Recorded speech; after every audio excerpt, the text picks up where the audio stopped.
Bismillahirrahmanirrahim. Hamdan lirafil hasana bi Muhammadin wa anqazana min zulmatil jahli wa dayaziri. Alhamdulillahillazi hadana bi abdihil muhtari man da'ana ilaihi bil iznihi wa qad nadana labbaika ya man dallana wa hadana labbaik ya Rasulullah. Sekarang kita bersama-sama belajar tentang kajian ma'rifatullah, yang mana artinya mengenal Allah.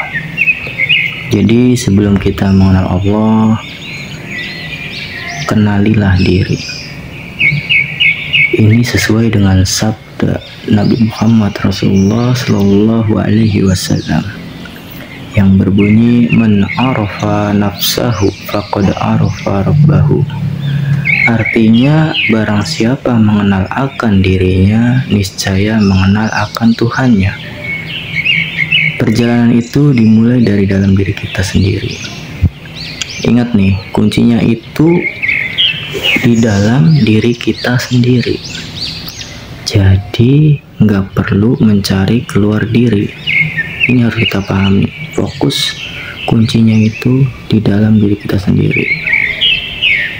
Jangan mencari keluar diri. Nah, terus perjalanan itu dimulai dari dalam, terus ke dalam diri, semakin dalam, hingga akhirnya alam dengan keindahannya dan dengan keganjilannya hanyalah sebagai saksi pencari diri. Ini harus disimak benar-benar nih, jangan sampai gagal paham. Jadi sebelum kita mengenal Allah, maka kenalilah diri. Sebelum kita mengenal diri, maka kenalilah Adam. Dan sebelum kita kenal kepada Adam, maka kenalilah Muhammad lebih dahulu. Demikianlah orang yang hendak mengenal diri dan mengenal Allah Azza wa Jalla. Jadi ada step-stepnya ya, nggak langsung lompat bisa kenal Allah, nggak, ada step-stepnya. Oke, kita lanjut lagi. Kita mulai dengan ayat yang berbunyi, innallaha khalaqa qoblal asya'in nuri nabiyuka.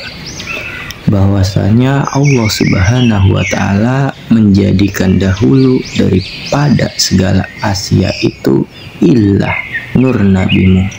Diriwayatkan juga oleh Jabir, yang mana beliau pernah juga bertanya kepada Nabi Muhammad Rasulullah Sallallahu Alaihi Wasallam tentang awal mula penciptaan.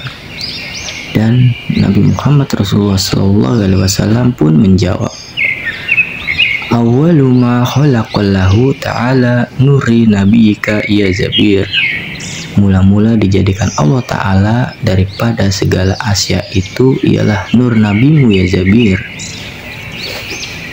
Maka nyatalah ruh Nabi itu dijadikan dahulu daripada segala Asia itu, dan dijadikan ia daripada zatnya. Tetapi sebelum Allah menjadikan Nur Muhammad, Allah Ta'ala mengatakan dalam kitabnya Al-Quranul Karim yang berbunyi, pertama kujadikan ilmu sebelum kujadikan Nur Muhammad. Maka nyatalah kepada kita bahwa Nur Muhammad itu jadi daripada ilmunya dan daripada kudrat dan irodatnya. Seperti kata Syekh Abdul Wahab Asy-Syahrani, innallaha khalaqar ruhun Nabi Muhammadin min zatihi wa khalaqar ruhul alimu min nuri Muhammadin sallallahu alaihi wasallam. Bahwasanya Allah Ta'ala menjadikan roh Nabi itu daripada zatnya dan daripada ilmunya dan serta kudrat dan irodatnya, dan menjadikan roh sekalian alam ini daripada Nur Muhammad Sallallahu Alaihi Wasallam. Maka nyatalah kepada kita bahwa roh sekalian alam ini daripada Nur Muhammad Sallallahu Alaihi Wasallam. Jadi semua makhluk Allah itu dijadikan daripada Nur Muhammad asalnya. Oke, lanjut lagi ya. Dan segala batang tubuh atau jasad kita ini nyata daripada Adam. Tapi Nabi Adam itu dijadikan daripada tanah. Seperti firman Allah Ta'ala dalam Al-Quran, khalaqal insana min tin. Artinya, aku jadikan insan Adam itu daripada tanah, dan tanah itu jadi daripada air. Dan air itu jadi daripada Nur Muhammad Sallallahu Alaihi Wasallam juga. Jadi hakikatnya sama-sama asal mulanya dari Nur Muhammad juga. Nyatalah kepada kita bahwa roh kita dan batang tubuh atau jasad kita ini jadi daripada Nur Muhammad. Maka hakikatnya kita ini bernama Muhammad. Dan nyatalah bahwa kalau roh kita dan batang tubuh atau jasad kita ini daripada Nur Muhammad, maka kita ini tiada lain dan tiada bukan pada hakikatnya Nur Muhammad juga. Oke, paham ya? Lanjut. Dan kalau udah jelas, udah paham, dalam hati kita marifatkan hakikat Nur Muhammad itu, maka hendaklah kita selaraskan Nur Muhammad itu kepada roh dan kepada batang tubuh atau jasadmu dan kepada seluruh kainat. Kainat itu apa? Kainat itu seluruh makhluk Allah, seluruh alam. Kita selaraskan tuh Nur Muhammad, selaraskan sama roh kita, sama jasad kita, sama seluruh alam. Kalau udah benar-benar selaras, insya Allah kita akan melihat keelokan zat yang wajibul wujud. Apa itu yang dimaksud zat yang wajibul wujud? Zat wajibul wujud itu sesuatu yang wujudnya ada tanpa membutuhkan yang lain.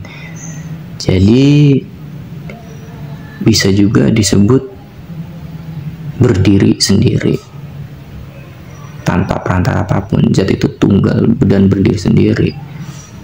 Itu yang disebut zat wajibul wujud. Cukup sampai di sini dulu ya, lanjut di lain waktu. Semoga bermanfaat.